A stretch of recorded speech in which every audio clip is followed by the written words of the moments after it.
माननीय अधिष्ठाता महोदय, आपने हमको इस लोक महत्व के प्रश्न पर बोलने का अनुरोध दिया है, मैं धन्यवाद देता हूं आपको। मान्यवर, ये जो आरक्षण की व्यवस्था है, जब संविधान लागू किया गया तो संविधान सभा में हमारे देश के बहुत से मनीषी, बहुत से विद्वान, बहुत समाज विज्ञानी उसमें थे और उन्होंने बहुत सोच समझ के संविधान में जो अनुच्छेद 14 हमारा है, समता का अधिकार देने के बावजूद ये कहा गया कि हमारे देश में हजारों साल से ऊंच नीच की भावना पर लोगों में भेद किया गया। और हम लोगों ने भी पढ़ा है कि एकलव्य का अंगूठा कैसे काटा गया, क्यों काटा गया। वो हिरण्यधेनु निषाद हमारे श्रृंगेरपुर इलाहाबाद में है, उस राजा का बेटा था और आप सभी जानते हैं, उसको मैं विस्तार नहीं करूंगा। इसलिए काटा गया कि ये मेधावी शेड्यूल कास्ट का होके आगे न बढ़ पाए। और कर्ण जो है, जब राजकुमार से लड़ने के लिए गया, उसे कहा जाता है कि तुम शूद्र पुत्र हो, तुम लड़ नहीं सकते हो। ये मैं आरक्षण वाली बात ही कर रहा हूँ, ये हम लोगों ने पढ़ा है पुस्तक में। तो कर्ण ने गुस्से में कहा कि सूतो वा शूद्र पुत्रो वा एवा कोवा भवाम में हम दैवा अत्यम कुले जन्मा मदा अत्यम तु पौरुषम। ये देव के कुल में है, भगवान के इच्छा पर है कि कौन कहाँ पैदा होता है, किसी के यहाँ पैदा होता है, लेकिन हमारे इंसान के बस में तो मेरा पौरुष है, मेरा पराक्रम है। ये बातें मानवर आती गई और संविधान सभा में बाबा साहब ने हमको जो ज्ञान दिया, जो संविधान दिया। और आप सभी जानते हैं कि बाबा साहब जब कोलंबिया विश्वविद्यालय से टॉप करने के बाद में बॉम्बे विश्वविद्यालय में पढ़ाने गए तो जिस कुर्सी पर वो बैठे थे उस कुर्सी को धोया गया। बाबू जगजीवन राम जी रक्षा मंत्री थे, वाराणसी में गए थे, हमारे सदुर भाई चले गए, वो जिस प्रतिमा पे माला चढ़ाए थे उस माला को धोया गया। इतना ही नहीं, हमारे यशस्वी मुख्यमंत्री आदरणीय अखिलेश यादव जी जब मकान खाली करते हैं उसको मकान को भी धोया गया। यानी कहने का तात्पर्य है कि समाज में जो ऊंच नीच की भावना थी उनको रोकने के लिए आज भी कहीं न कहीं वो माइंड सेट लगता है, कम जरूर हुआ है लेकिन है। मानवर, ये लोक सेवा आयोग की ही बात नहीं है, हमारे यहाँ पे विधानमंडल ने अधिनियम पारित किया। अधिनियम में देखिए, विधानमंडल के दोनों जो सदन हैं जब बैठते हैं, पास करते हैं तो कानून बनता है। नेता सदन में बैठे हुए हैं, मैं इससे जानना चाहूँगा कि क्या यह अधिनियम आज लागू है कि नहीं लागू है। खत्म तो हुआ नहीं है क्योंकि हम लोग भी उसी के अंग हैं।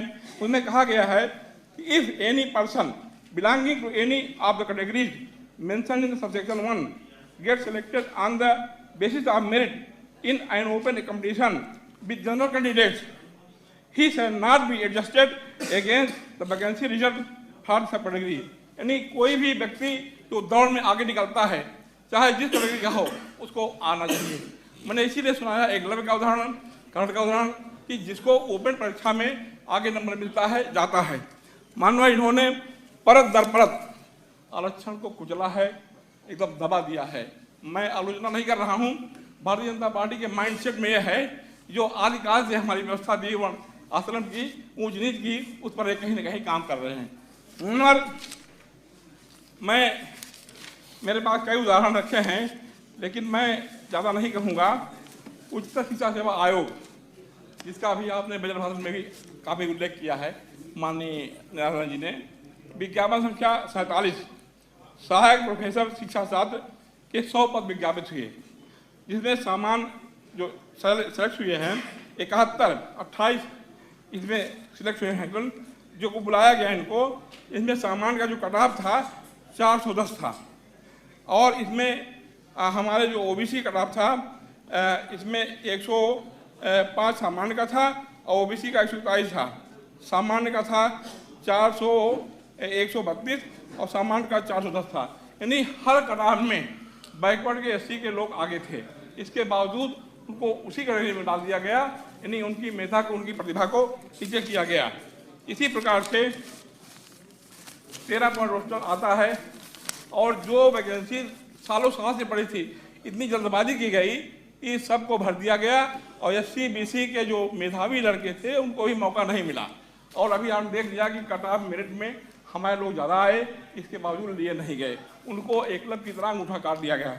मान्यवर, गोरखपुर विश्वविद्यालय में 13 पॉइंट रोस्टर लागू होने के बाद में 70 पदों पर नियुक्तियाँ होती हैं असिस्टेंट प्रोफेसर के पद पर, जिसमें से सामान्य के लोग भर्ती हो गए 51, 72%, ओबीसी के हुए 10, केवल 14%। SC के होते हैं 9, केवल 12%। ST के होते हैं कोई नहीं, 0, 0% है। इसी प्रकार से उच्च शिक्षा सेवा आयोग में विज्ञापन संख्या 46, 1652 पद भर्ती के लिए विज्ञापन किए गए।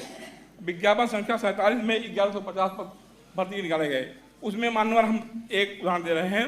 पादप कृषि का जो सामान्य का कटाव था 103 था, OBC का 147 था और SC का था 148, यानी SC का उससे अधिक था सामान्य से।